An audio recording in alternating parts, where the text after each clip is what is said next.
exploring the nature of the self and the concept of God in Advaita Vedanta. If one is a true seeker of truth, there is one question which invariably emerges in their mind. Who is that seeker? Or rather, if I am the seeker, who am I? In fact, this needs to be the starting point, not searching for God or something like that. People familiar with the teachings of Shri Ramana Maharshi must have come across his advice to sincere seekers. He said, "Your own self-realization is the greatest service you can render the world. Happiness is your nature." When we dive deeper into this inquiry, we realize that the I is not merely our physical body or anything that can be defined or perceived. This exploration leads us to understand that the self transcends physical characteristics. It cannot be confined with the four states of matter: solid, liquid, gas, or plasma. Instead, when we begin to understand better, we find that the essence of our being is all-pervading and cannot be limited by size or boundaries. When we contemplate the phenomenon of physical death, we discover that it is not the end of the self. Rather, it signifies the cessation of the organic system called the body, which is made of trillions of cells. As the body fails to function, cells cease to multiply and life, as we know it, diminishes. This delineation illustrates that physical death is merely a transition, while the self, which is anyway all-pervading, continues to exist beyond the confines of the body. One of the most common analogies used by great teachers of Vedanta is that of the clay pot, which I have mentioned in many of my presentations. Just as the space within a clay pot remains undisturbed upon its breaking, the Atman, or self, too, continues to exist undisturbed and unaffected even after the cessation of the functioning of a physical body. Questions such as "why was I born?", "what is the purpose of my life?" and so on appear highly narcissistic, egoistical, and egocentric to me. Even before realizing who or what they mean by I, people tend to go a step further to find their purpose. I find that preposterous on the one hand and naive on the other. When you study Advaita Vedanta, you learn that the mind plays a crucial role in how you perceive your reality.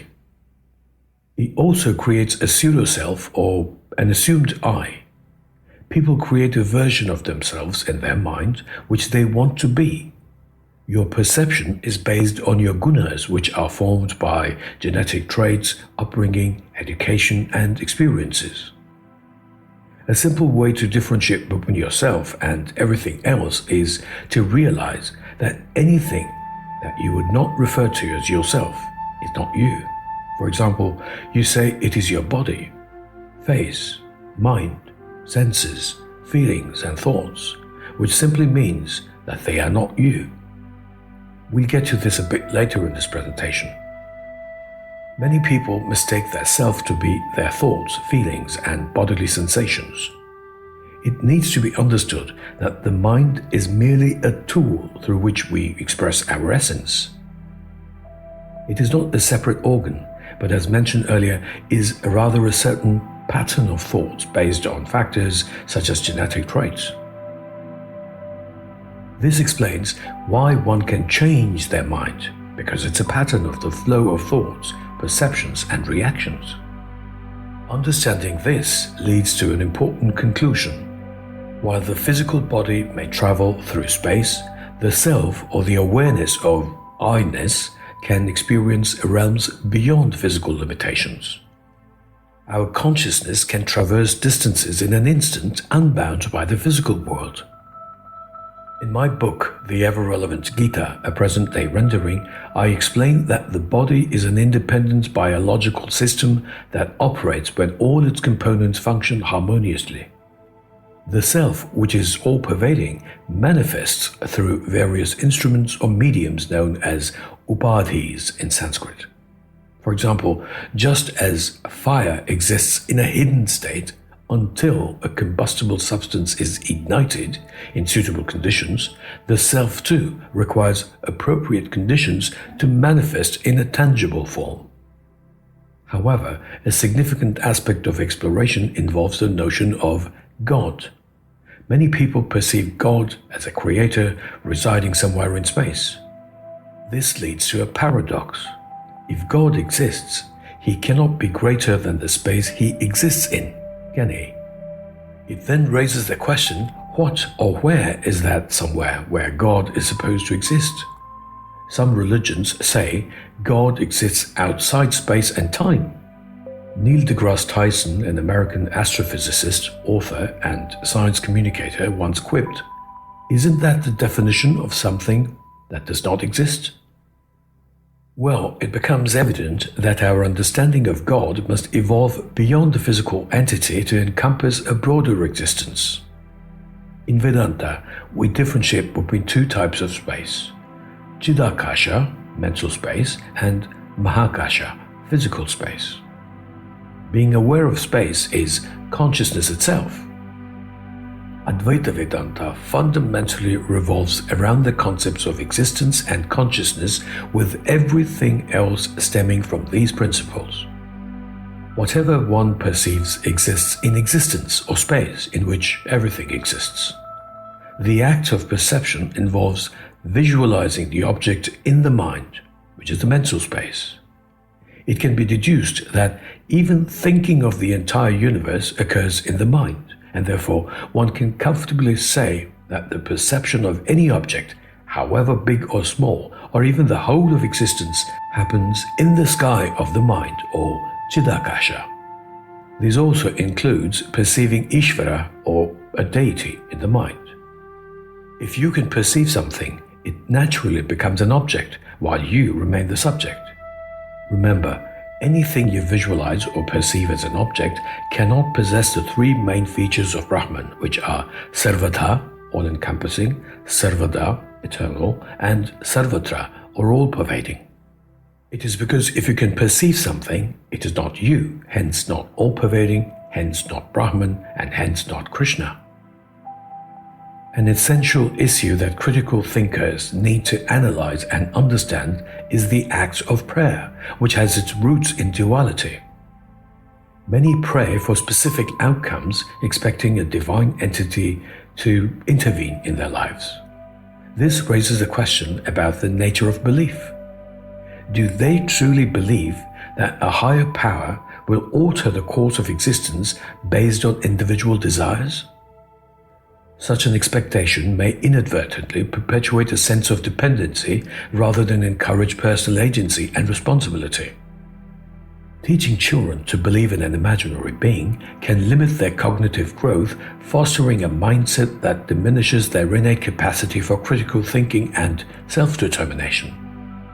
Historical contexts, such as the restrictions imposed by the Church in Europe, demonstrate how such beliefs can inhibit progress. It should not be forgotten that the evolution of thought and science in Europe emerged when people began to question traditional doctrines.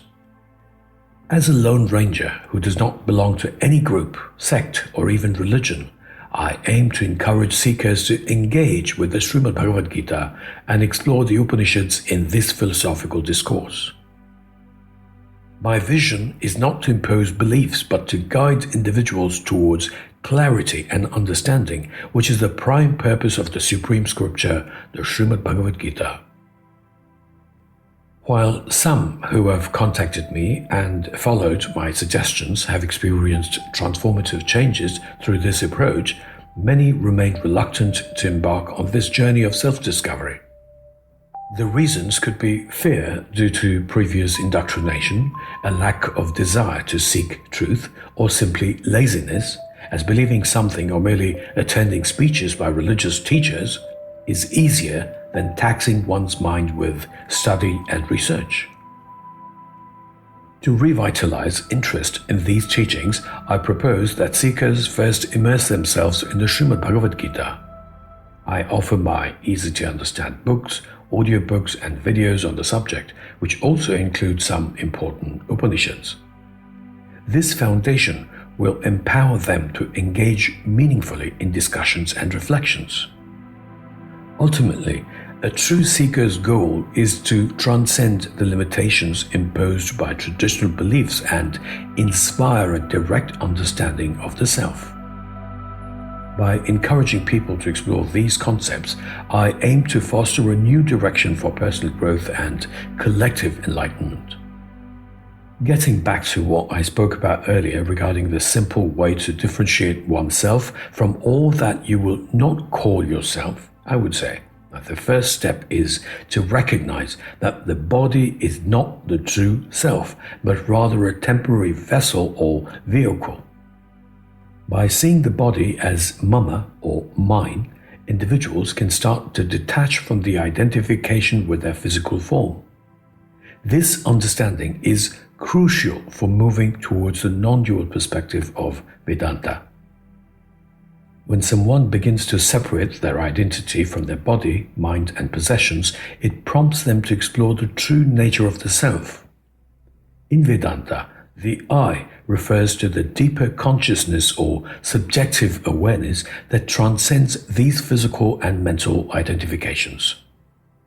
This journey leads to discovering the essence of one's true self, which is beyond all dualistic distinctions. This method of prompting self-reflection rather than imparting knowledge can empower people to discover the truth for themselves. It's a powerful way to shift perspectives and lead them towards a more authentic understanding of reality. My blog contains extensive information for anyone wishing to take up the path of a true and committed seeker. For those ready to embark on this transformative journey, I invite you to explore my teachings and connect with me for further discussion and guidance. Together, we can achieve a deeper understanding of the self and realize the boundless potential within. Thank you. Stay blessed. Jai Shri Krishna.